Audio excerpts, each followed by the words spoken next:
Visa, Burkina, tout ça, je vais laisser le ministre Burkina, Togo, États-Unis. Je vais laisser le ministre, parce que le ministre a fait une excellente déclaration sur cette question et qui reflète notre sentiment à tous. Il a indiqué que le Burkina est une terre de solidarité, de fraternité pour tous les Africains, mais ce n'est pas une terre de déportation. Bon, j'imagine que nous, en tout cas, au niveau de l'AES, c'est notre sentiment. Et nous travaillons dans le cadre du respect mutuel, dans le cadre de la prise en compte de la dignité de nos citoyens. Le Mali vient de faire un communiqué aujourd'hui même pour appliquer la réciprocité, parce que les États-Unis ont changé les conditions de visa pour le Mali en imposant entre 10 000 et 20 000 dollars pour tout ressortissant malien qui demande des visas. Bon, donc je crois que nous travaillons, on n'a pas les mêmes objectifs que ceux-ci. Moi-même, je suis né de la migration. Par prisme ou par défaut, par biais, je vois plus de bénéfices que de peur. Je comprends des dirigeants européens ou autres qui voient ça comme une menace, mais c'est leur problème. Je ne veux pas aller sur leurs éléments de langage. Je sais que les mouvements africains, 80% de la migration africaine, c'est en Afrique ici. Et ça a apporté du bonheur à beaucoup de pays. Il y a une partie de la migration irrégulière qui est un problème, mais nous n'allons pas définir les 80% avec les 10% ou 20% de problème. Donc je crois qu'il faut vraiment qu'on comprenne, bon, les Américains ils défendent leurs intérêts, mais à nous de défendre nos intérêts également.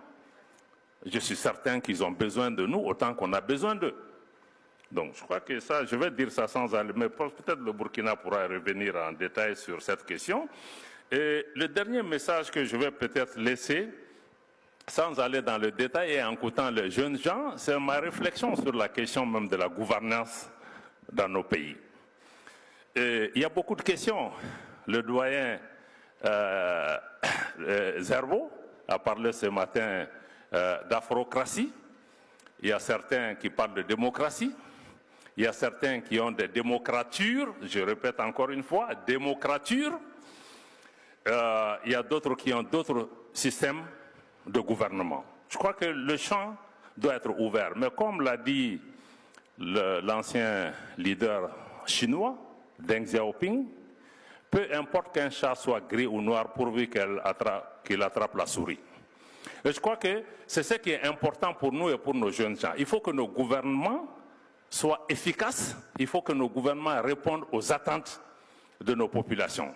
Quelle est la forme la mieux indiquée pour répondre à ça? Ça, c'est une question qu'on peut débattre encore dans les universités, le professeur du CLA. Mais je crois que c'est là la question. Quel est le gouvernement qui peut attraper la souris pour nous? Je crois que c'est ça le plus important. J'ai eu l'occasion de dire aux représentants américains à Ouaga d'arrêter de penser que tous les Africains dorment et se réveillent avec la seule envie d'aller aux États-Unis. Ce n'est pas vrai. Elle m'a dit qu'il délivre 8000 visas pour les Burkinabés, mais nous sommes 25 millions. Et c'est autant pour tous les pays africains. Il y a un regard et un cliché que nous devons déconstruire sur l'Africain. Et tel que la situation est présentée, il ne s'agit pas d'un problème de visa. J'ai l'habitude de le dire, nous sommes comme dans une sorte de dictature de démocratie. Et là, je pèse mes mots. Démocratie, ici, je vois certains pays qui ont tendance à nous imposer encore une fois leur regard. Moi, j'appelle dictature de démocratie celle qui sanctifie du jour au lendemain un terroriste ou qui criminalise quelqu'un qui se bat pour son peuple. Encore une fois, il faut que nous, Africains, nous puissions nous retrouver entre nous, parler le même langage. Et c'est en cela que je trouve ce forum intéressant. Parce qu'il nous offre le cadre de nous connaître.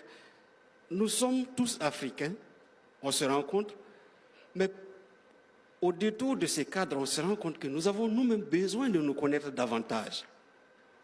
L'extraversion, on nous l'a appris seulement sous le prisme de l'économie, mais je pense qu'il y a une extraversion beaucoup plus grave qui est celle plus mentale et intellectuelle.